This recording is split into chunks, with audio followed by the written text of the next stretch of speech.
Hi friends, मैं आकांक्षा Sharma GK with आकांक्षा में आपका स्वागत करती हूँ। फ्रेंड्स, आज हम पेपर 6 का प्रारूप लेखन पढ़ने वाले हैं।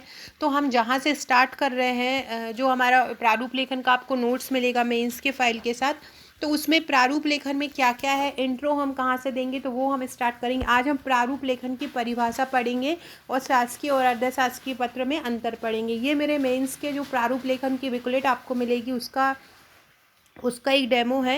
ये प्रारूप लेखन जो मेंस में आना है वो 25 मार्क्स के आना है। उसमें परिभाषा आएगी, शासकीय अर्धशासकीय पत्र, परिपत्र, प्रपत्र, विज्ञापन, आदेश, पृष्ठांकन, अनुस्मारक, प्रतिवेदन, अधिसूचना और टिप्पणी लेखन, ये सभी आपको मिलेंगे।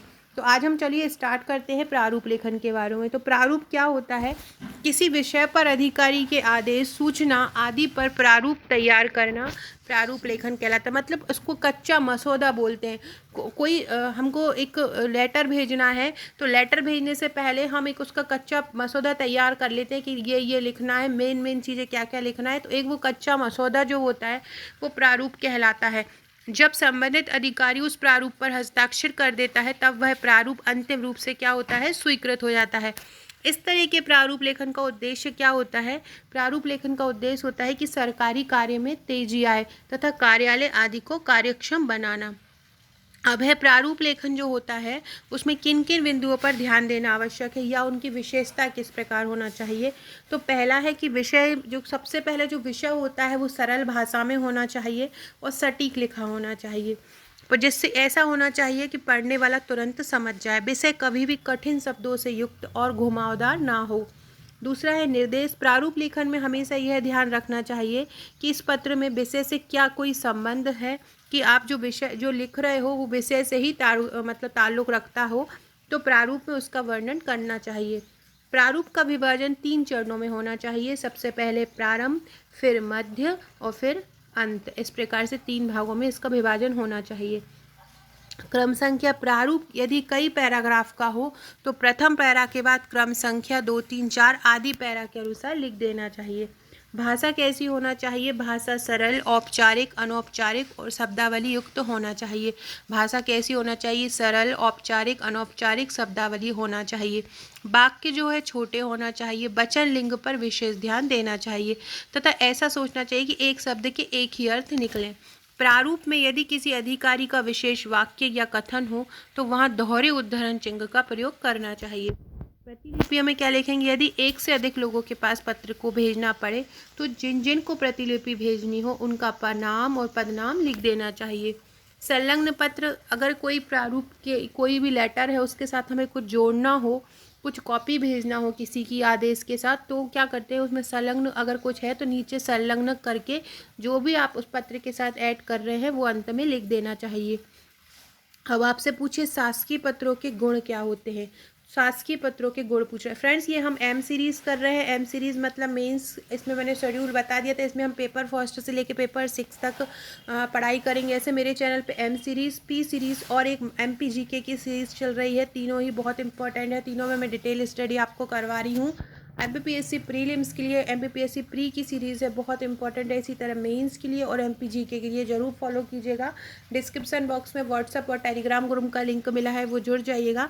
इसके अलावा फ्रेंड्स, आप अगर हमारे मेंस का पैकेज लेना चाहते हैं तो ले सकते हैं। मेंस का जो प्रश्नोत्तर श्रृंखला में हमारे नोट्स हैं 5 नंबर और 11 नंबर की आपको 27 बुकलेट मिलेंगी। इस ऐसे ही 3 मार्कर की आपको 12 बुकलेट मिलेंगी। इस तरह टोटल आपको 39 बुकलेट मिलेंगी।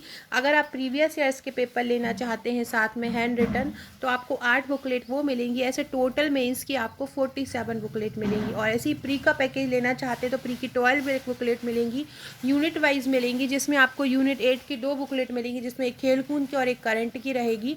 इसके अलावा एक प्रैक्टिस क्वेश्चन के लिए आपको एक बुकलेट मिलेगी। तो इस प्रकार से ये पूरा का पैकेज रहेगा आपका। तो आप ये पूरा, इसके साथ व्हाट्सअप के पेड ग्रुप मिलेंगे। मेंस के नोट्स के साथ आप लेते हैं तो मेंस के नोट्स के साथ आपको 25 व्हाट्सअप के ग्रुप मिलते हैं और प्री के साथ एक ग्रुप मिलता है, तो आप ये मंगा सकते हैं। तो शासकीय पत्रों के गुण में क्या होता है, इनमें यथार्थता रहती है। मतलब पत्र में सदैव सही बातों को लिखना चाहिए, नहीं तो जो पढ़ने वाला होता है उस पर बुरा प्रभाव पड़ता है। संक्षिप्तता, मतलब पत्र जो है बड़ा नहीं होना चाहिए, उसमें पत्र के सभी तथ्य होना चाहिए। पूर्णता, मतलब पत्र जिस उद्देश्य से लिखा हो वह बात पूरी होना चाहिए। अपूर्ण पत्र अच्छे नहीं होते क्योंकि उनको बार बार लिखना पड़ता है। फिर है क्रमबद्धता। शासकीय पत्र के प्रत्येक पैराग्राफ क्रम में लिखना चाहिए। पत्र विषय के अनुरूप होना चाहिए। पैराग्राफ में 2, 3, 4 ऐसे प्रकार के अंक लिख देना चाहिए। स्पष्टता मतलब पत्र की भाषा जो है वो स्पष्ट होना चाहिए। नम्रता, पत्र चाहे जिसको भी लिखा जाए उसमें नम्रता का होना आवश्यक है। यह पत्र का विशेष गुण है, मतलब नम्रता से यूज़ होना चाहिए, नम्र बातों का यूज़ करना चाहिए। प्रारूप है, पत्र का एक निश्चित प्रारूप होना चाहिए, मतलब पहले एक कच्चा मसौदा तैयार कर लेना चाहिए। भाषा सरल और औपचारिक होना चाहिए। टकसाली भाषा शब्द का प्रयोग किया जाता है। छोटे छोटे वाक्यों का प्रयोग करना चाहिए। अब देखते हैं शासकीय और अर्धशासकीय पत्र में अंतर। तो शासकीय पत्र क्या होते हैं, औपचारिक होते हैं, और अर्धशासकीय पत्र अनौपचारिक। फ्रेंड्स, ये मेरे जो नोट्स हैं पेपर 6 के, उसमें आपको एक प्रारूप लेखन की अलग बुकलेट मिलेगी। उसमें आपको ये सभी प्रारूप लेखन और प्रारूप लेखन की विशेषताएं, अंतर, ये सभी मिलेगा। तो शासकीय पत्र औपचारिक होते हैं, अर्धशासकीय पत्र अनौपचारिक होते हैं। शासकीय पत्र सामान्य पृष्ठ पर लिखे जाते हैं, जबकि जो अर्धशासकीय होते हैं वो व्यक्तिगत लेटर पैड पर लिखे जाते हैं। शासकीय पत्र में प्रति में अधिकारी के पद का नाम होता है, जबकि इसमें भी अधिकारी के पद का नाम ही होता है। इसमें प्रेषक में स्वयं के लिए भवदीय का प्रयोग करता है, और यहाँ पे क्या करता है अशासकीय में, जो अर्धशासकीय होते हैं उसमें स्वयं के लिए आपका, विश्वसनीय, समध्वाभी, इस प्रकार के शब्दों का प्रयोग होता है। औपचारिक संबोधन महोदया महोदया का होता है, यहाँ पे प्रिय या श्रीमान का होता है। सरकारी पत्र गोपनीय नहीं होते हैं और अर्धशासकीय सामान्यतः गोपनीय होते हैं।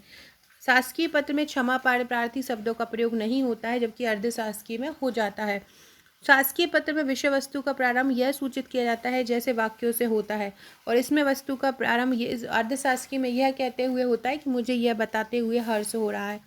जो शासकीय पत्र होती है उनकी भाषा आदेशात्मक होती है, मतलब शासन आदेश दे रहा है, और जो अर्धशासकीय पत्र होते हैं उनकी जो भाषा होती है मैत्रीपूर्ण होती है। शासकीय पत्र अन्य पुरुष शैली में लिखे जाते हैं, जबकि अर्धशासकीय पत्र जो होते हैं वो उत्तम पुरुष शैली में लिखे जाते हैं। ये इसका मेन गुण है। तो इस प्रकार से फ्रेंड्स हमने आज पढ़ा है कि प्रारूप लेखन क्या होता है, उसकी विशेषताएं क्या होती हैं, शासकीय पत्र और अर्धशासकीय पत्र में अंतर। अगले में जो वीडियो पढ़ेंगे उसमें हम ये शासकीय पत्र का प्रारूप पढ़ेंगे और अर्धशासकीय पत्र का प्रारूप पढ़ेंगे। Okay friends, thank you.